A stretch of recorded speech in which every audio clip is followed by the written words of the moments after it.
What's up guys, my name's Brandon and today Apple released iOS 15.6 Beta 5 to registered developers about a week after the release of the 4th beta. Now in addition to this iOS release, we also got the 5th beta of iPadOS 15.6, tvOS 15.6, HomePodOS 15.6, watchOS 8.7, and macOS Monterey 12.5. But in this video, we're talking all about iOS and iPadOS and discussing what's new in the software, along with when to expect the RC build and the final release. So you can see here the size of this update came in at just under 480 megabytes on my iPhone 12 Pro. That of course is coming from developer beta 4. So that size will vary depending on your device and the version you're coming from. If we go and check out the build number for this 5th beta, if we go to our settings, general about 15.6, we can see the new build number there is 19G5063A. So we do have an A at the end of the build number, which is good news. That means that we should see the RC build next. All right, so now what's new here in iOS 15.6 Beta 5? And as you guys know, this update has been relatively small. There's just a lot of minor changes in the code, bug fixes, things like that. So we do have a few changes here that I wanted to talk about, but don't expect anything too crazy. So if we go into our settings here and go to screen time and then go down to one of our family members, you can see right here, I have Brandon Jr. If you tap on that, you can see we get a new prompt here to improve communication safety. When you tap on that right there, you get this splash screen that gives you the option to improve.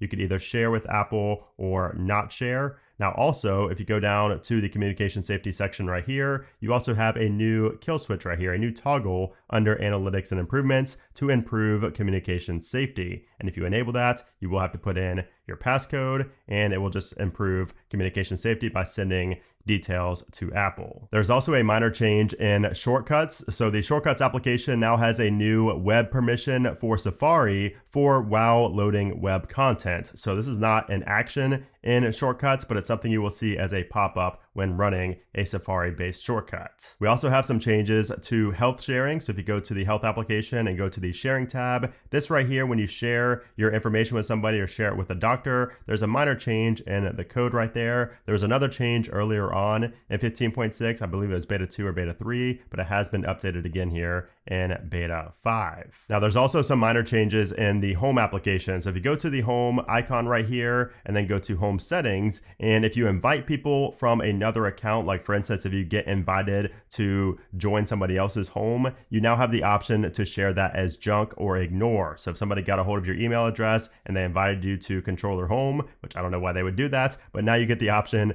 to just ignore it or share it as junk, just like you can text messages. And then there's two minor changes to the HomePod as well. So when a HomePod receives a request from a voice it doesn't recognize, there are some new options. And also when you set up a stereo pair for multiple HomePods, there are some minor verbiage changes on the setup screen. And like I mentioned earlier, there are some additional code changes as well, but nothing that's too important, nothing you're going to be able to see on the front end. And then moving on to the release notes, we can see the release notes here for beta 5 are very similar to what they were in beta 4, but we do have a couple of known issues right here. So the first one has to do with home. It says the iOS device that initiates pairing needs to be logged into the same iCloud account as the home hub. Only the owner of a home, not an invited user, can pair Matter accessories. And then we do also have that Xcode known issue as well, where Xcode 13.4 is unable to prepare iOS 15.6 beta devices for development, and the workaround is just to use the previous build of Xcode. And then we do have those two resolved issues relating to home and Matter accessories. Now, as far as the performance goes, I am going to run a quick Geekbench test here, but so far the performance feels exactly the same as it did in beta 4, which has really felt the same since beta 2. So not going to really see a big difference in performance, regardless of what the score says, but I would imagine the score is going to be very similar to what it was in beta 4. So we got a 1575 on the single core and a 3847 on the multi-core. So if we go ahead and compare that to beta 4, you can see there pretty similar results, slightly higher on the single core and slightly lower on the multi-core, but overall very similar to the results that we got with beta 4. And then as far as battery life goes, I would not expect any change to battery life here in beta 5 compared to beta 4. It's pretty solid so far, pretty much on every beta. I mean, even beta 1, the battery life was pretty solid. It's pretty much on par with 15.5 in my experience, so I would not expect any change to battery life. If there is a change, it's going to probably be on the better end. It might be a little bit better than previous betas, but at this point, it's pretty much right on par with the latest public release, which is iOS 15.5. All right, so now let's talk about what to expect next from Apple. So let's start off with iOS 15.6. So we're on beta 5 right now. It ends in an A, so that means that we should see an RC build next. So that could come honestly as early as the end of this week, but I would expect it to drop next week. So we should see the RC build sometime early next week, maybe right there on the 12th. That would give us exactly a week between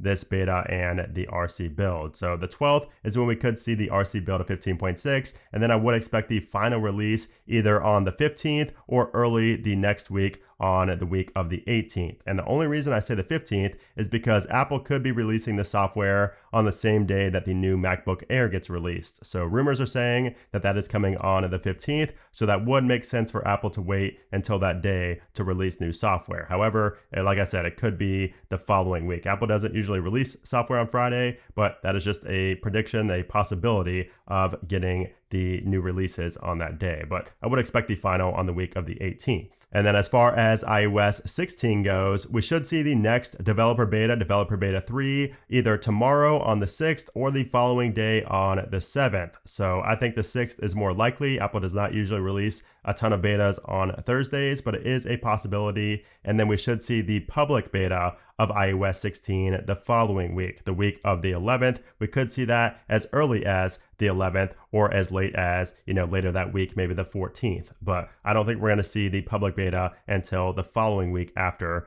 the developer beta gets released, developer beta 3 gets released. So there you have it. That is iOS 15.6 beta 5. Just a lot of code changes, nothing really too major in this release, really as a whole. 15.6 doesn't add too much, but we should see the RC next and then the public release the week after the RC gets released. So hope you guys enjoyed this video. If you did, I would appreciate if you gave it a thumbs up. Also, make sure to subscribe for more iOS 15 and especially iOS 16 coverage coming very, very soon. But anyways, guys, thanks again for watching, and I'll see you soon.